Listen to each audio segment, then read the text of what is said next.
What's up, everyone? So today I'm going to be talking about my abuelita.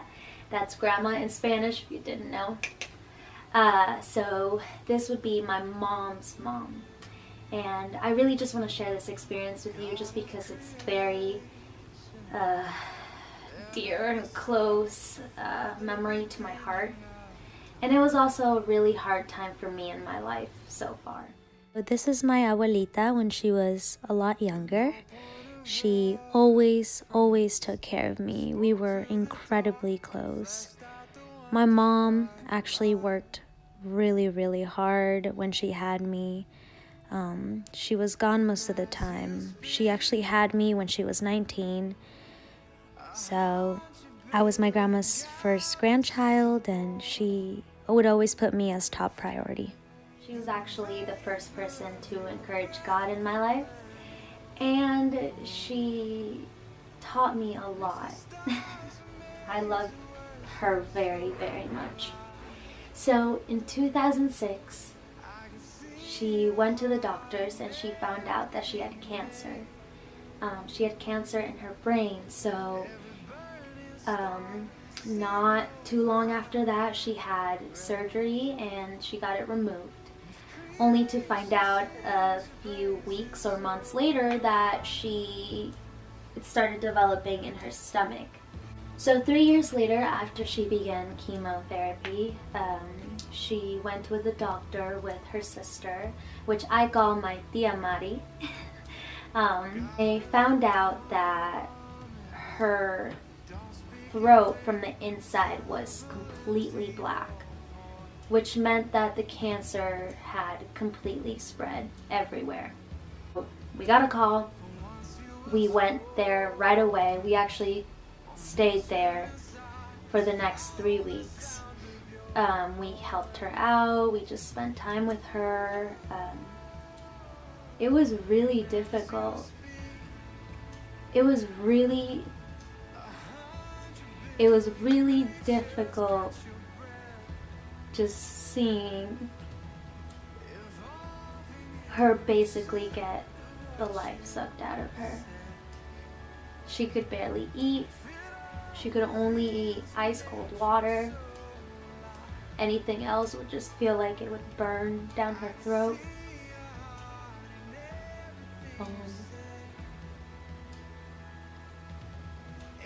She just looked completely different. And so she was kind of the anchor of our family, actually. She's the one that hosted everything at her house. She's the one that kept everybody together. If there was a problem with someone, between someone, she would take care of it. She was the one that made food for everybody and took care of all her grandkids. She's just that kind of person. She was that kind of person all the way through, actually. She ended up paying for her funeral before she passed away. She made sure that she took care of that because she didn't want anybody else to be worried about it or struggle to get the money for that. So she did that. She took care of everything for everybody. Within those last weeks that we were there, she had actually told my mom about a couple of dreams. Now, the first dream was about, I guess she had a dream about what heaven would look like, or what heaven looked like. So when she woke up, she drew it out, and my mom actually still has the picture of it. The second dream was closer to when she passed away. I think it was maybe a day or two before she passed away. She told my mom that she had a dream of her mom, my abuelita's mom, reaching down for her and calling her name. And my uncle had just had a baby. So she said, no, I need to wait. I'm going to wait until I get to meet my last grandchild So she did. She waited. The next day she got to see her, and the day after that was when she passed away. Now, my experience with this was really hard. I was living at the house that she was staying at, and we just spent a lot of time together.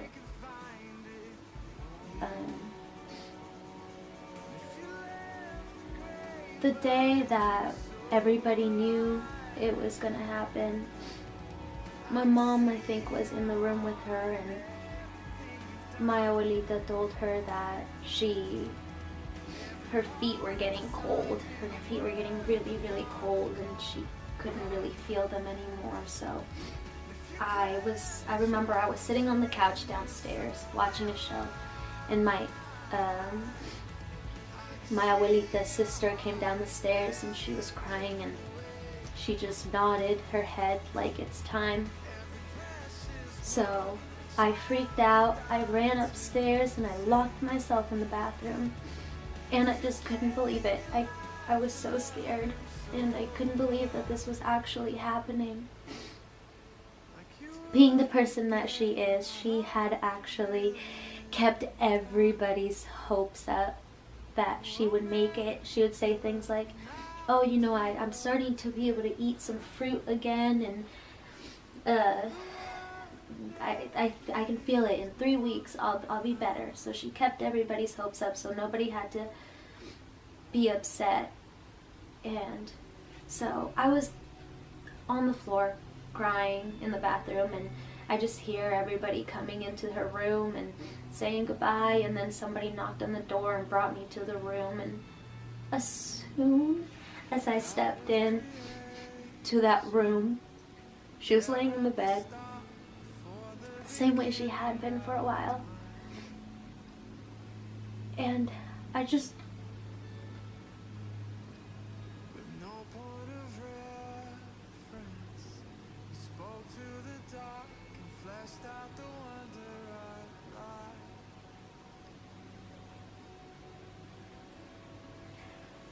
I walked up to her bed.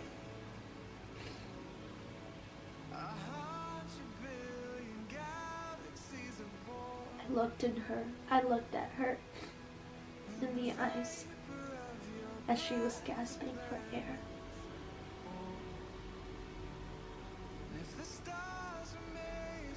And I just remember screaming. I was screaming. I was telling her, I was saying, I love you. I love you. I love you.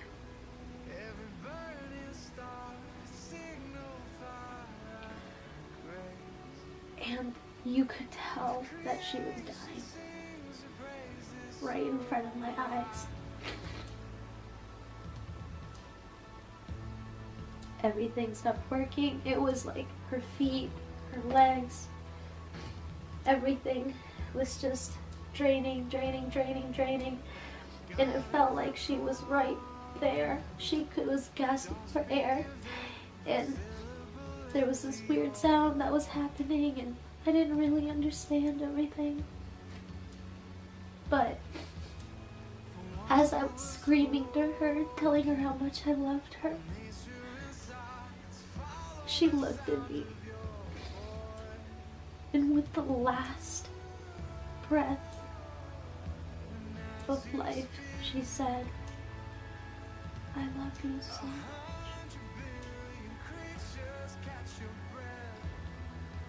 And I just hugged her.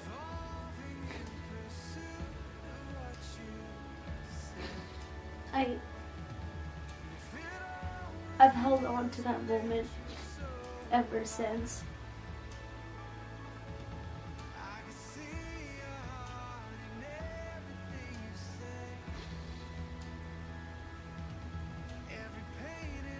She then passed away, and her Bible study group, her Bible study group came and prayed over her. I just sat there and I cried and I cried and I held her hand, and that was it.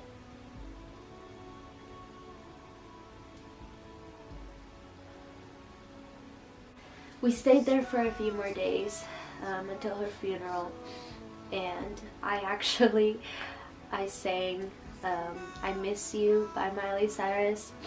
So ever since then I can't listen to that song at all. I really can't, otherwise it just makes me bawl like this. But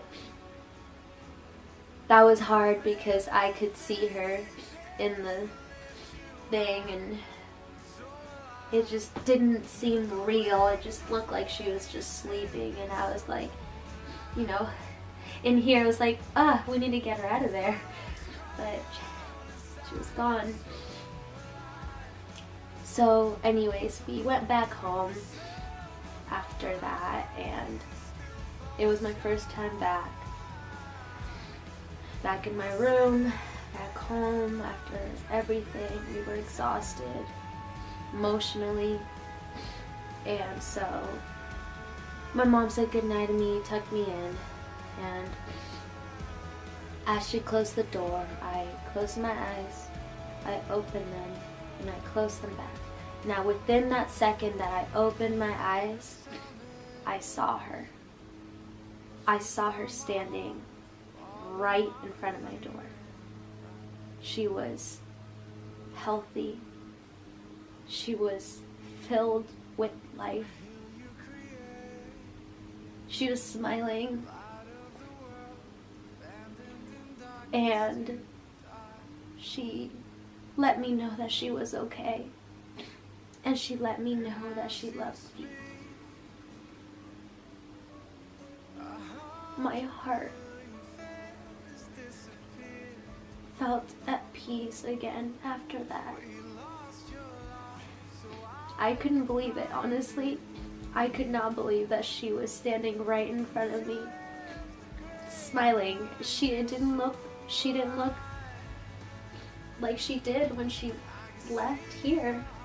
She looked full and happy and definitely not scared anymore.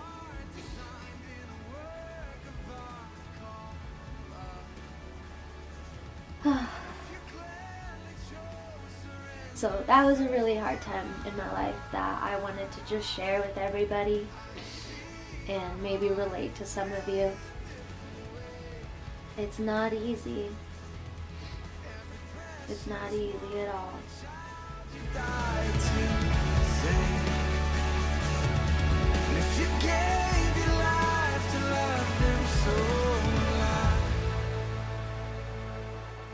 Like you would again 100 billion times, but what measure could